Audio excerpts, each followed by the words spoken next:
An investigation finds that more than 75,000 complaints about the Seresto brand of flea and tick collars have been sent to the EPA.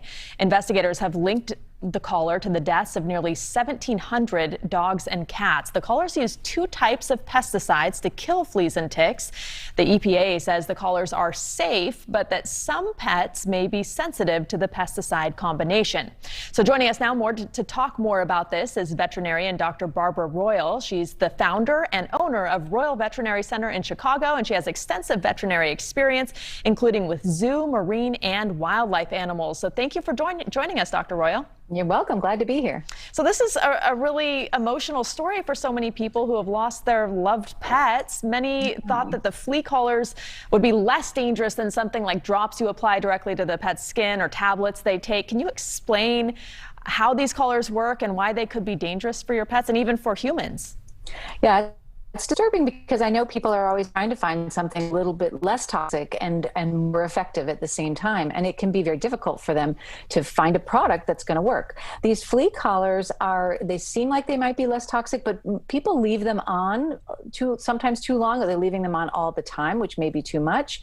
The extended release type flea collars, those actually increase the risk of maybe having a toxic event because they're putting out something that's going to stay and maybe last longer and be a little bit more variable in how much pesticide is actually put onto your dog. I know one of the biggest concerns that people are, we hate ticks, we hate fleas, and so do I, but when I go in the woods, I don't put a pesticide collar around my neck so that I don't get fleas and ticks, because I know it's probably a bad idea to have a pesticide on me. So this is part of the problem for me. It just seems like it's a really bad solution to a difficult problem.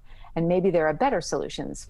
And yet it's still on the market, and veterinarians are still recommending this to their animal patients. I was reading some of the stories about people who lost their dogs, and many of them were told to use these collars. Yeah. And it's hard because as veterinarians, we're taught about the different efficacies of these different drugs. And the fact is, I remember being in vet school and, we would talk about how you can use these different drugs if you use small doses, and it can actually really only affect the ticks and the fleas that are involved. But the neurologic effects on dogs, and many dogs, this is a little white dog. The white dogs tend to be a little bit more sensitive. So if you've got a color dilute animal, that's somebody that maybe you'd want to be really careful about putting a pesticide on. So we're trying to say that we know that in general these products might be safe, but the dose really matters.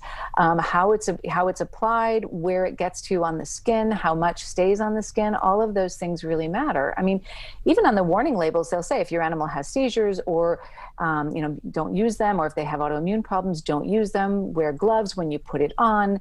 And I looked at the website recently, and there was one of the recommendations for warnings. It said, keep away from children and pets. And I think maybe we should. Yeah. Well, is there a particular period you should be looking for side effects when trying any kind of new product? And then if you don't see the side effects, maybe it's okay?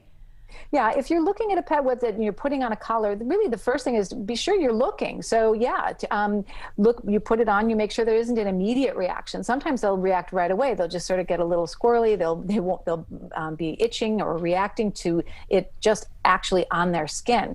You can see animals getting reddened in the area.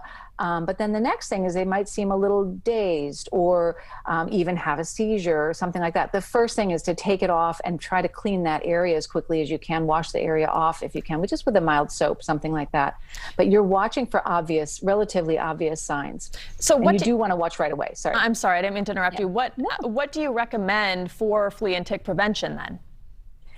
Well, there are other things that you can do that are safe, or safer at least. We are going to always have fleas and ticks. They're going to be in the world. And part of the problem is a lot of these pesticides, the fleas and the ticks will develop resistance to them as well. So if we can get something that actually makes a flea or a tick not interested in our pet, seems like a better answer. Some of the essential oil spray-on products, things like that, those can work reasonably well. You do have to be more careful with cats for all of it, including the essential oil products. products. There are ultrasonic tags, and there's other types of metal tags that people are saying they've been tested in Europe, and they seem to be effective. So being open to different types of things that are out there is not a bad idea. And then also watching your pets and being careful. So it may be a little more labor intensive, but sort of fun to spend it, after a good walk in the woods, spend some time looking through your pet and making sure you're checking for the ticks or anything that might be on there as well. But, we do need to pay attention to the fact that it's really about how much risk is there. Do we really need these products? A lot of animals, they're not really going out into the woods. I mean, I have a practice in Chicago. There's not a lot of ticks that are going to be in the city animals or the animals that are up in high rises, and maybe you just don't need that product at all. All right, Dr. Royal, it's a really important story for all of us who love our dogs and cats. Sorry. Thank you for joining us tonight. Yeah, take care.